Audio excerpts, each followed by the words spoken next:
That is so good. Hey, welcome back to Positively American. We're sitting out here in the nice, warm, hot sunshine. Nice. It's a warm one. We did one filming already today. We thought we'd kick it up with another one while we're here. So one of the things we do like and enjoy are good cigars. So I brought out a couple of my cigars. They're called Little Hammers. They're Padrones. They're very, very good. I went and got a box to show what the box looks like. I had 3 of them sitting around but didn't have the box, but I found an empty box. And then in this, we're going to kind of show different types of ways to light it, to cut it, everything like that.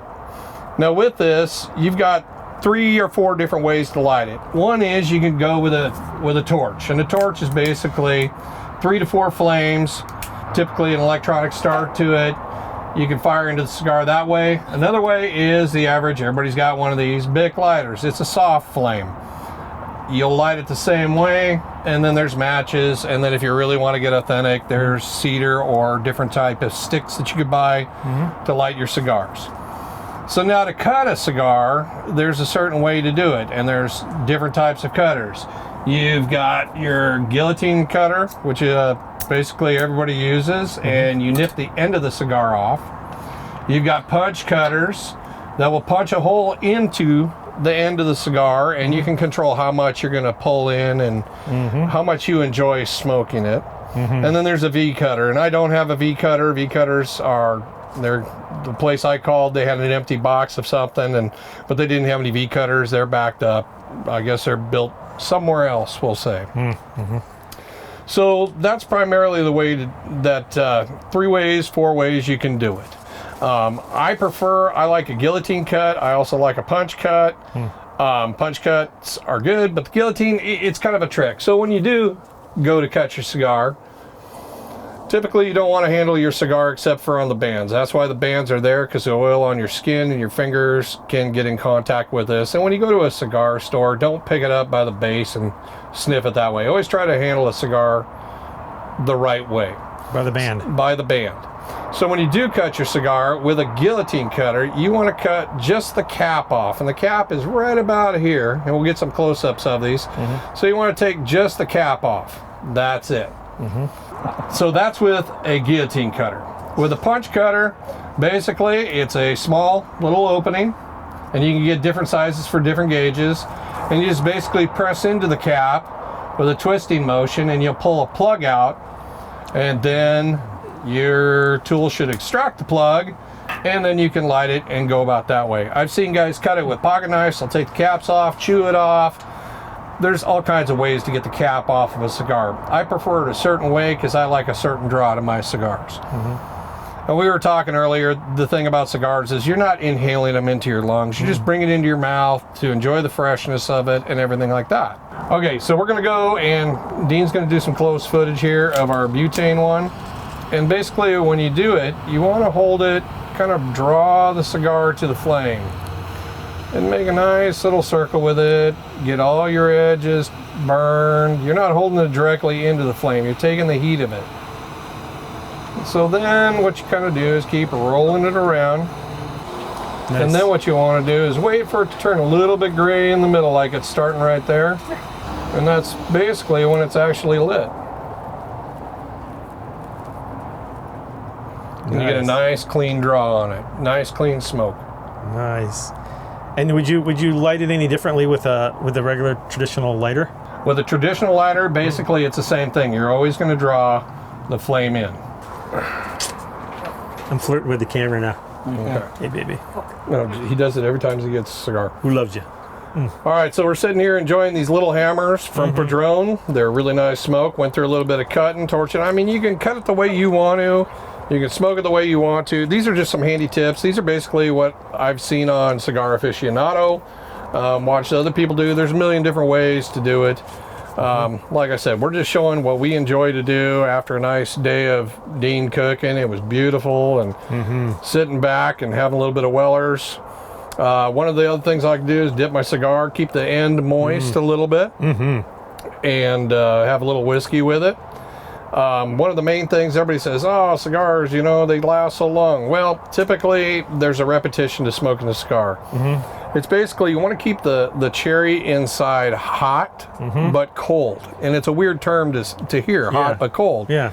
You don't want it too hot that it's going to burn the outer part of your cigar or the inner part too fast. Usually there's a puffing period, like you take a puff like every minute or so.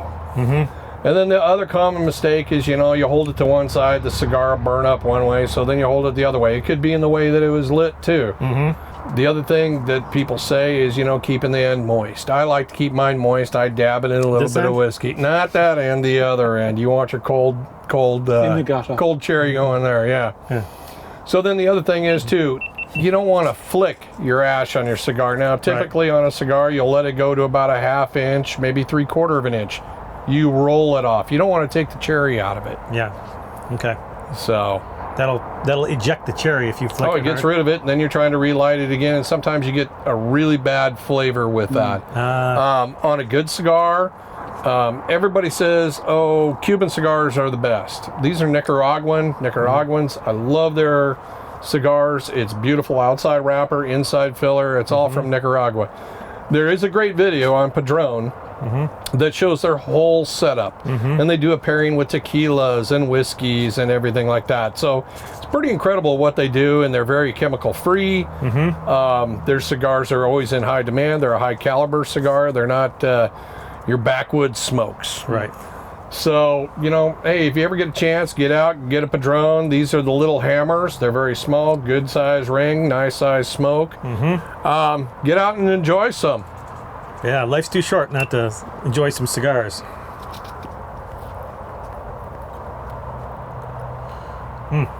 Good stuff.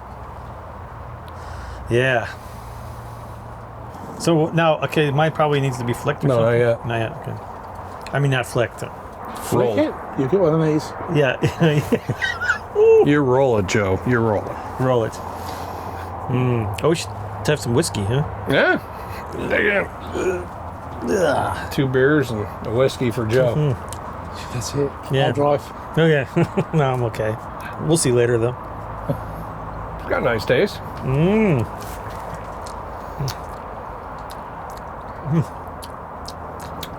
That's very high in alcohol content. Well, yeah. Anyway, it's whiskey. Dean probably killed it. It's beautiful, isn't it? Very nice. Yeah, it's Weller's Red Label. They call it wheated bourbon. Wheated. Wheated. So, we hope you enjoyed this episode about cigars. And I think you mentioned that the cigar company had a video out there? Oh, they got a great video. Is it on YouTube? It's on YouTube. YouTube video of Padron cigars, how they're made. They go into great explanation of the leaves they pick, how they select for their cigars, the family reserve, which these are family reserves.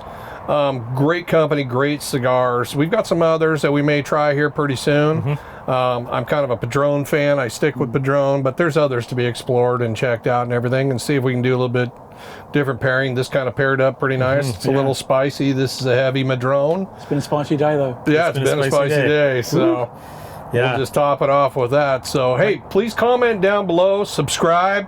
You guys are always welcome to our channel. Like I said, we want to keep it positive, keep it happy, keep it light. And we're just going to sit here and have a nice whiskey and cigar and enjoy our afternoon and the nice, lovely sunshine we're getting here in rural Oregon. It's beautiful. And before I forget, we'll try to find that video for you from the cigar company and put a link in the show notes so you guys can watch it too. It's really interesting to watch. I was blown away on how well they did it and how much care goes into just one cigar. It is really good. So until next time, hey, stay positive, and we'll see you next time. Bye-bye. Bye.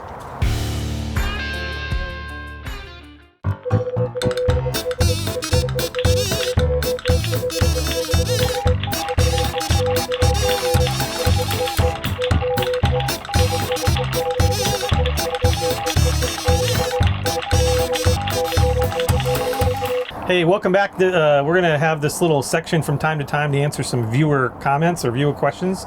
And we got a really good one from a guy named Bill Erickson. He's a buddy of mine. Yep. And he caught the show. And he's just to give a little bit about Bill because he's a cool guy. He owns a Erickson Automotive, which is he's my mechanic actually. Shout out to that. Yeah, shout out to his in Lake Oswego, Oregon. So if you're watching this around the Portland area or anything, take your car to Erickson Automotive. He's a great guy. He's also got a band, and we'll probably feature him at some point in the band on our show.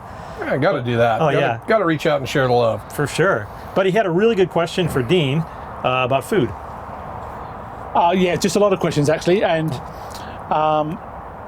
one of them was sausages, which we're on. We're going to be doing them in a couple of weeks. Very excited to see that coming up and how it's done. And that his wife likes slower cooked dishes, so the braised lamb shoulder definitely will be the first thing we do, and then we'll move on to some other stuff. And he butchers his own lambs and sheep, which is really impressive. Wow! So he knows what he's doing. Yeah, nice. So it's great stuff.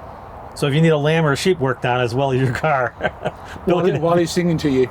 There you go. While he's singing to you, he can fix your sheep, your lamb, and your car. All for one easy low price. Yep. I'm speaking for Bill, of course. No. But no, thanks for the question, Bill, because it's awesome. You kind of got that going, and hopefully more people ask questions and we can answer them and kind of let the viewers kind of drive some of the show, which is awesome. Yeah, and if you have a question, hey, leave us a comment. If you want to know more about something or we missed something, hey, we're not all perfect, but we try. Yeah. So just leave us a comment and we'll get back to you in this kind of a fashion here. Or leave us your email. Hey, we'd love to respond back to you. Yeah. One question you did have was that cooking the lamb, they struggle with the flavour of the fat. And I asked him the question of how old the lamb was, and I thought it was going to be over a year, but it's only 6 months. So what I would do would be take off as much fat off the loin as possible, but just keep I'm a centimetre guy because I'm Australian, but I mean you would call that 1/8 of an inch around that area. 1/8 of an inch. Yeah. And I would score that, and I'd make up some type of rosemary salt or a flavoured salt, rub it in, let it sit into the fat for a while, and then when I cooked it, I'd cooked it like we cooked the duck, which is going to feature next week, on the skin side, so it renders it right down, and then roll it over and cook the meat. So it'll be, the fat will be cooked all the way through, and I think it'll be really nice. Nice. Awesome. Something to look forward to. So there you go. We hope you enjoyed this little feedback to you. Love helping people and trying new things, and if we can help in any way, there you go. Leave your email in a comment or just a comment. We'll get back to you. Thanks, Bill. You Thanks, bet. mate. So here we go. All right. See you next time. See you next time, guys. Bye.